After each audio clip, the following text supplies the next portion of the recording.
réveil Skyrock PLM. La France poursuit son soutien envers l'Ukraine. Durant la conférence de presse qu'il a tenue mardi soir, le président de la République et chef des armées Emmanuel Macron a donné des détails sur les nouvelles aides à apporter à l'Ukraine dans le cadre d'un accord de coopération de sécurité. Il a ainsi évoqué la livraison d'armements air-sol modulaires ou AASM qui iront soutenir la force aérienne ukrainienne.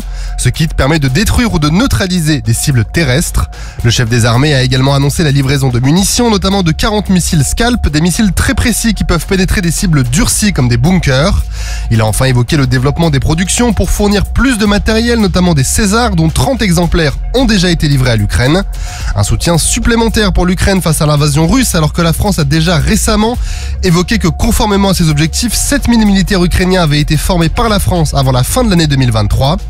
Et nous aurons très clairement, nous Français, nous Européens, à prendre des décisions nouvelles dans les semaines et les mois qui viennent, précisément pour ne pas laisser la Russie gagner, a déclaré le chef de l'État.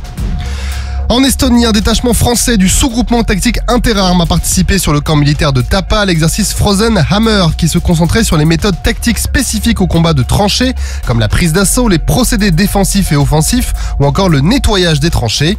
Les fantassins du 1er régiment d'infanterie de Sarrebourg en Moselle, engagés dans le 18e mandat de l'opération Lynx, se sont ainsi attelés à mettre en œuvre ces compétences dans un climat hivernal difficile.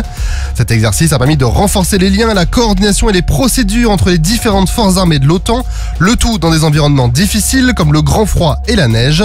Le détachement français et les troupes alliées ont également pu perfectionner leur savoir-faire en termes de camouflage en milieu enneigé. L'armée de l'air et de l'espace a déployé 3 rafales de la 30e escadre de chasse sur la base aérienne 86 de Fetesti en Roumanie dans le cadre du déploiement Moran qui a pour objectif de venir sur place avec un matériel limité à l'essentiel pour se déployer sous très faible préavis avec réactivité. Ils étaient accompagnés par un A400M Atlas, avion de transport tactique de l'escadron de transport 461 qui était chargé d'acheminer des personnels et du fret. Une fois sur place, les aéronefs ont réalisé un entraînement commun avec les F-16 roumains.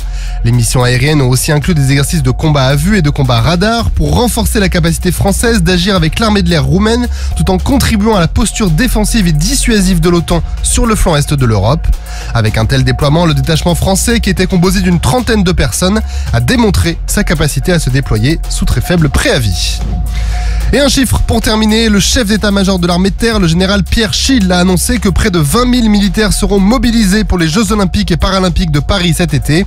En juillet et en août, une partie des militaires sera mobilisée pour la protection des Jeux Olympiques et en accompagnement des forces de sécurité intérieure, avec des missions sentinelles de contrôle général des espaces ou pour un certain nombre de missions spécifiques. Ces hommes et femmes déployés pendant les Jeux Olympiques devront aussi accompagner le parcours de la flamme olympique. Les armées auront enfin la charge de la protection du port de départ de la cérémonie d'ouverture des Jeux Olympiques sur la Seine. Sur terre, sur mer, comme dans les airs. Skyrock PLM, en équipe avec Uneo, la mutuelle des forces armées.